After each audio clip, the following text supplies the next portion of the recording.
As you can see right now, I have a pretty serious case of helmet head.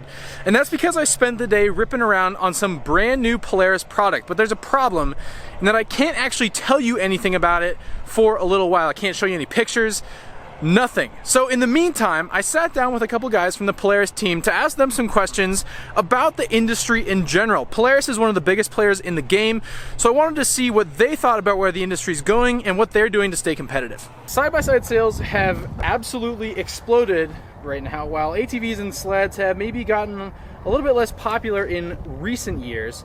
Why do you think side-by-side sales are so strong right now? I mean, the side-by-side business, I think, is more of a social sport now. You can go with one of your friends, three of your friends. It's turned out to be, you know, you can get more of your friends out into the outdoors, and it's a little bit more affordable than having 4 ATVs. Now, I would say, on the ATV side of the market, I think some people just really like the active ride of an ATV and prefer that. They want to be maybe out alone instead of with people. So I think there's options for both people today. The side-by-side is good for people that are new to the market too. Like the ease of the control is very similar to automotive, so I think from that standpoint, favorable there too. Side-by-sides have gotten really popular, but they're also starting to creep up quite a bit in price. Can you maybe touch a little bit on why Polaris thinks it is that they're getting so expensive?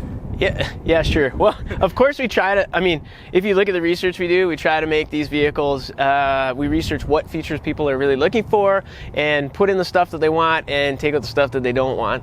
I would say some of the tech that people are expecting now is what they're seeing in their cars and trucks. So for instance, our ride command system, you have a 7-inch display that works with gloves. It's got GPS and radio and mapping and buddy tracking and all kinds of things that that's what the consumer is expecting. And those are things we didn't have in the past at all.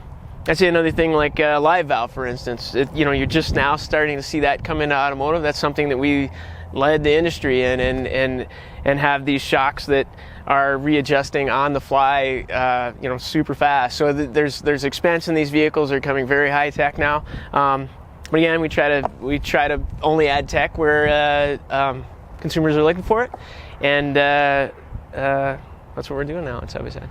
So are there any things that Polaris is doing as a manufacturer to try and keep this industry accessible at the same time? Yeah, I guess from an accessibility standpoint and the value end, I mean, we're still looking at the value end of the business. I mean, obviously you want to get new people into the sport for sure, get them outdoors, and you have to do that at an affordable price point. So again, the research that we do to try to get the right product and the right features on that product so we don't drive expense in that the customer isn't looking for. Polaris has been now for a little while pretty much the biggest player in the power sports game, right? So what are you guys doing to keep ahead of your competitors in this market that is really competitive? Yeah, I would push to the tech. You know, there's different tech that we're putting out now that the other players in the market haven't caught up to us yet, like live valve and ride command for sure. And again, we're constantly investing in the full lineup. It's our only business today, the off-road business, and we're super serious about it, and we've kept investing even when the market is down. So across the board, value or the high end, you see us putting time and research into all of it. And again, we're all riders at the company, and then we do a ton of work and researching what that consumer really wants and working on the right stuff. So a big part of attracting new buyers has to be starting them young, right? Can you touch on maybe what Polaris is doing to get youth involved in power sports, into side-by-sides, in the quads, stuff like that? Sure. One of the newest vehicles we just came out with, a Ranger 150. So it looks like just like your dad's or your mom's Ranger, so a mini size of that. And also it's got some really cool tech in it. The display in that vehicle has a GPS. You can hook it up to our Ride Command app on your phone, and you can actually geofence in. So you see a satellite view of your yard or your property, and you can make a geofence and say, I would like my child to go X speed inside and X speed outside, and you flash it into the vehicle, and away it goes. You know, of course, we still want you there while the vehicle or the child's riding the vehicle, but some high-tech solutions to keep the speed down and have parents feel very safe about getting into the power sports industry. And again, it embraces tech too. A lot of customers now are expecting connectivity to their vehicles and some sort of app to connect with their vehicle, and we're addressing that even on the lower end of the market for 10-year-olds and up.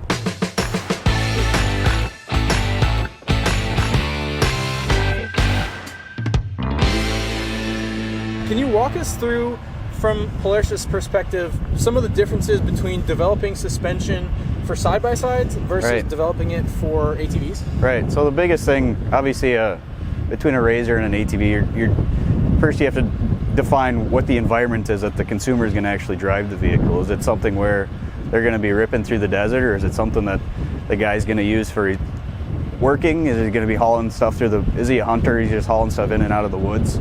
So that's the biggest thing, is how capable do you need to make the suspension? How much travel do you need in the suspension? Do you need adjustability?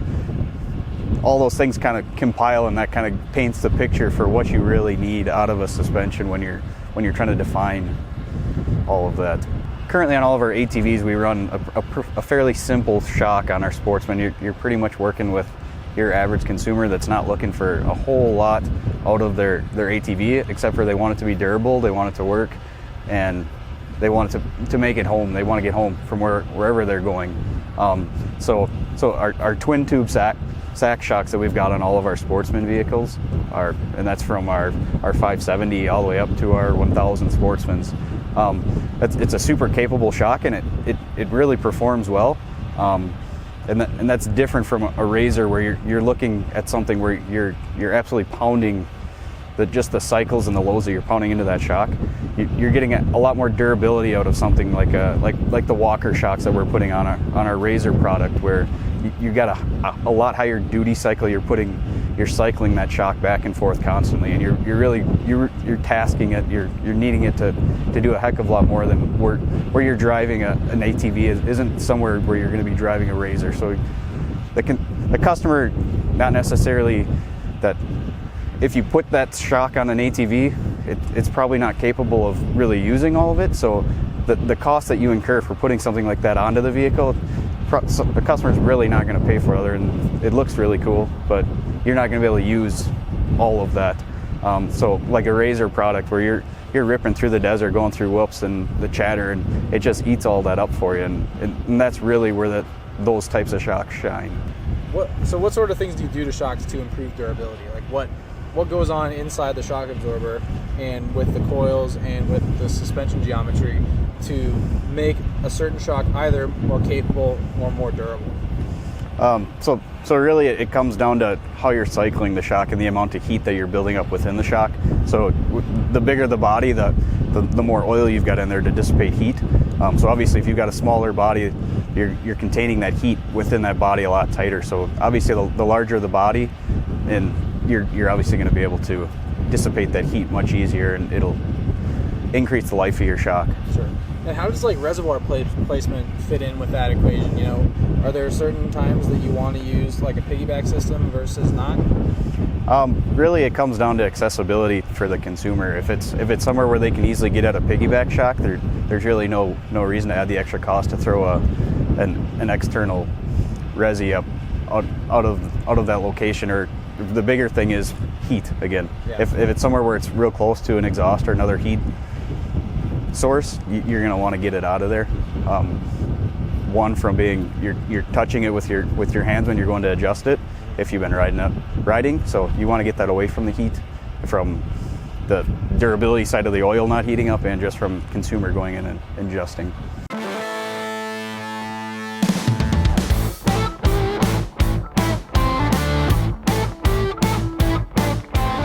There you go, guys. It's interesting to hear what Polaris has to say. I mean, they are one of the biggest manufacturers in the power sports industry, and finding out what they're doing to stay competitive, where they think the industry is going, and why they think certain things are happening is really, really cool. But I also want to hear what you guys have to say. So drop us some comments down below. Tell us what you think about Polaris. Tell us what you think about side-by-sides, about power sports in general, and what you hope to see from the industry going forwards. For TFL Off-Road, I'm Mike Curtis. Thank you guys so much for watching. Be sure to go back to TFLoffroad.com for the latest news, views, real-world reviews.